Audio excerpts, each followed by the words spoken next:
CUET UG 2025 का counselling process उतना simple नहीं है जितना स्टूडेंट्स समझते हैं।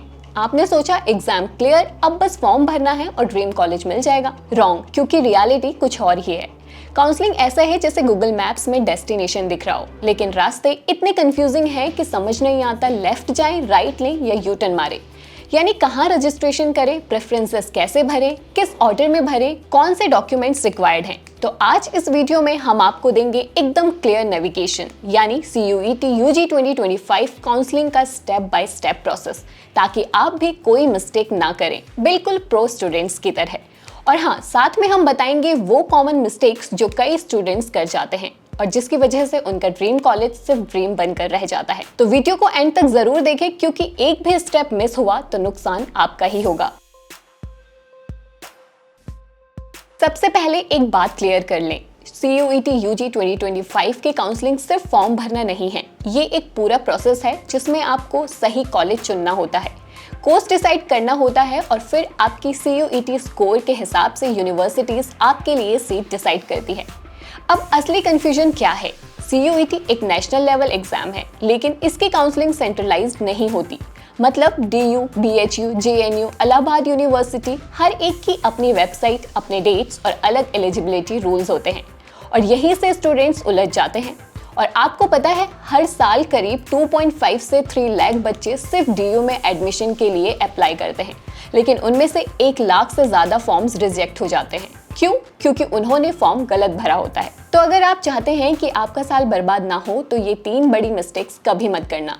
मिस्टेक नंबर 1, सबसे इंपॉर्टेंट, सिर्फ DU को ही सब कुछ मान लेना। DU जरूर बढ़िया है, लेकिन BHU, JNU और इलाहाबाद जैसे जैम्स को इग्नोर करना बहुत बड़ा लॉस है। मिस्टेक नंबर 2, एलिजिबिलिटी स्किप करना। अगर आपका सब्जेक्ट या परसेंटेज क्राइटेरिया मैच नहीं कर रहा है तो फॉर्म सीधे रिजेक्ट। मिस्टेक नंबर 3, कैफे वाले से फॉर्म भरवा लूंगा। एक गलती और नुकसान आपका। साइबर कैफे वाला आपकी गलती की कीमत नहीं चुकाएगा, आपको चुकानी पड़ेगी।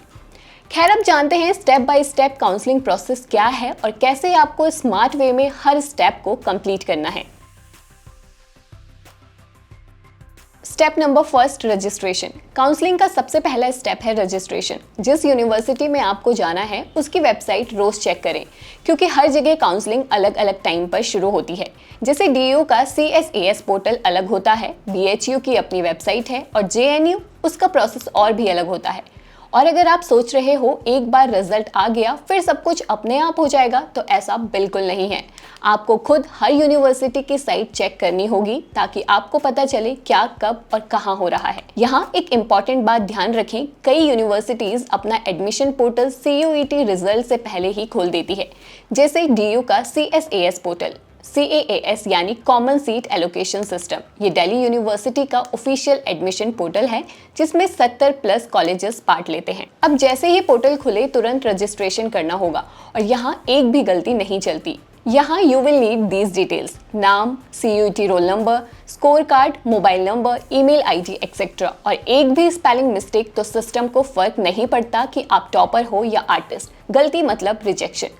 वैसे कुछ यूनिवर्सिटीज में रजिस्ट्रेशन के टाइम फीस भी लगती है, तो फॉर्म भरते वक्त ये भी देख लें कि पेमेंट करना है या नहीं। रजिस्ट्रेशन के बाद आता है वो स्टेप जहां स्टूडेंट्स सबसे ज्यादा मिस्टेक करते हैं। अब सवाल ये, कौन सा कोर्स ऊपर रखें और कौन सी कॉलेज को पहले रखें? सिंपल जवाब है, जो कोर्स और कॉलेज का कॉम्बिनेशन आपको सबसे ज्यादा पसंद है वही सबसे ऊपर रखें। लेकिन सिर्फ ड्रीम कॉलेज के पीछे मत भागो, रियलिटी चेक भी जरूरी है। अपने CUET स्कोर के हिसाब से ड्रीम प्लस रियलिस्टिक ऑप्शंस दोनों को बैलेंस करें। बहुत बार ऐसा होता है कि 2-3 काउंसलिंग राउंड्स में सीट मिल जाती है। अब सीधे अगर आपने किसी और कोर्स को ऊपर रख दिया और वही मिल गया तो बाद में चेंज करना मुश्किल हो जाता है। मतलब अगर आप जर्नलिज्म चाहते थे लेकिन गलती से इकोनॉमिक्स ऊपर डाल दिया और वही मिल गया तो पछताना पड़ेगा। फ्री में रिग्रेट मिलेगा, कोर्स नहीं। अब एक और बात, अगर आप DU में अप्लाई कर रहे हैं तो आपको वही सब्जेक्ट्स चुनने होंगे जो आपने 12वीं में पढ़े हैं, तो आपको सब डबल चेक करना पड़ेगा। Subjects, eligibility criteria, preference order, percentile, category and availability seats. Her university की अपनी एलिजिबिलिटी होती है। अगर आपका सब्जेक्ट कॉम्बो मैच नहीं करता तो फॉर्म सीधा रिजेक्ट हो सकता है और हाँ, एक बार प्रेफरेंस भर दिया तो बाद में चेंज करना अलाउड नहीं होता, इसलिए पहली बार से ही सोच समझ कर स्ट्रेटेजी से प्रेफरेंस भरें। वैसे कमेंट में आप जरूर बताइए आपका ड्रीम कोर्स कौन सा है और रियलिस्टिक ऑप्शन कौन सा कंसीडर कर रहे हो। खैर, इसके बाद अब सीट मिलती कैसे है, क्या प्रोसेस होता है अलॉटमेंट का और कौन से डॉक्यूमेंट्स जरूरी हैं जो स्टूडेंट्स अक्सर भूल जाते हैं, अब एक एक कर बताते हैं CUET काउंसलिंग के सीट अलॉटमेंट प्रोसेस और डॉक्यूमेंट्स चेकलिस्ट के बारे में। अब जब प्रेफरेंस फिलिंग की विंडो बंद हो गई तो अगला स्टेप आता है मेरिट लिस्ट रिलीज का। हर यूनिवर्सिटी आपके प्रेफरेंस प्लस CUET स्कोर के बेस पर मेरिट लिस्ट बनाती है और अगर आपका नाम आया तो आपको सीट अलॉट कर दी जाएगी। अब यहाँ आपके पास 3 ऑप्शंस होते हैं। Option number 1, accept the seat. अगर अलॉट हुई सीट आपको पसंद है तो बिना देर किए एक्सेप्ट कर लो। Option number 2, choose upgrade. अगर आप चाहते हैं कि अगले राउंड में बेटर प्रेफरेंस मिले तो आप अपग्रेड ऑप्शन सेलेक्ट कर सकते हैं। अपग्रेड यानी अगर आप सेम कॉलेज में सीट का वेट करते हैं तो सिस्टम आपको हायर प्रेफरेंस वाली सीट देने की कोशिश करेगा अगले राउंड में, अगर वो अवेलेबल हुई तो। बट बी केयरफुल, अगर आपको हायर प्रेफरेंस मिल गई तो पहले वाली सीट ऑटोमेटिकली कैंसिल हो जाएगी। अगर अभी सीट नहीं मिली है तो आप वेट लिस्ट में रह सकते हैं अगले राउंड का वेट करते हुए। लेकिन आपको ये भी बता दें कि रीऑर्डरिंग अलाउड है। कुछ यूनिवर्सिटीज अलाउ करती है कि आप अपनी प्रोग्राम प्लस कॉलेज कॉम्बिनेशंस को रीऑर्डर कर सको, लेकिन ये ऑप्शन बहुत लिमिटेड टाइम के लिए मिलता है। तो अपग्रेड पर नजर बनाए रखो। अगर आपने कोई सीट प्रोविजनली एक्सेप्ट कर ली है तो अब आपकी बारी नहीं, कॉलेज की बारी है। कॉलेज अब आपकी एलिजिबिलिटी और डॉक्यूमेंट्स को वेरीफाई करेगा। अगर सब सही रहे तभी आपका एडमिशन कंफर्म होगा। वैसे एक कॉमन क्वेश्चन, क्या मैं एक से ज्यादा यूनिवर्सिटीज के काउंसलिंग में हिस्सा ले सकता हूँ? आंसर, बिल्कुल ले सकते हैं।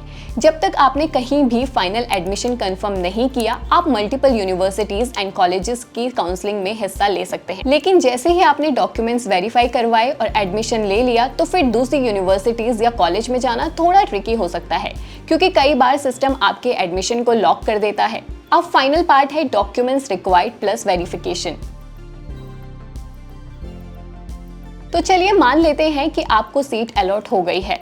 अब बारी है सबसे इंपॉर्टेंट स्टेप की, डॉक्यूमेंट्स अपलोड एंड वेरिफिकेशन।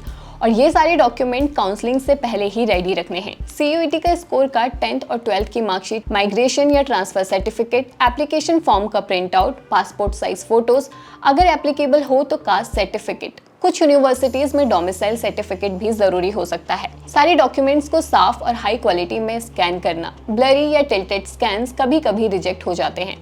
तो अपलोड करते वक्त क्या करें? हर एक डॉक्यूमेंट अपलोड करने के बाद स्क्रीनशॉट जरूर ले लेना।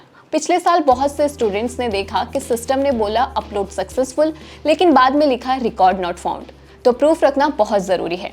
वंस आपके डॉक्यूमेंट्स अपलोड हो जाएं तो कॉलेज आपको 5 से 7 दिन का टाइम देगा, जिसमें आपको कॉलेज जाकर फाइनल फॉर्मेलिटीज और फीस पेमेंट कंप्लीट करनी होती है। तो सीट मिली है तो फर्दर डॉक्यूमेंट्स प्रोसेस कंप्लीट करके फी पे कर दें। तो याद रखिए, सिर्फ CUET का एग्जाम क्लियर करना काफी नहीं है। असली जीत तब है जब आप सही कॉलेज और सही कोर्स को सेलेक्ट करके अपना फ्यूचर सही डायरेक्शन में ले जाएं। काउंसलिंग कोई फॉर्मल प्रोसेस नहीं है, ये एक डिसीजन मेकिंग आर्ट है। वैसे बहुत सी ऐसी यूनिवर्सिटीज भी हैं जो CUET में ऑफिशियली पार्टिसिपेट नहीं करती, लेकिन CUET स्कोर के बेस पर एडमिशन देती है, तो उन पर भी नजर बनाए रखें।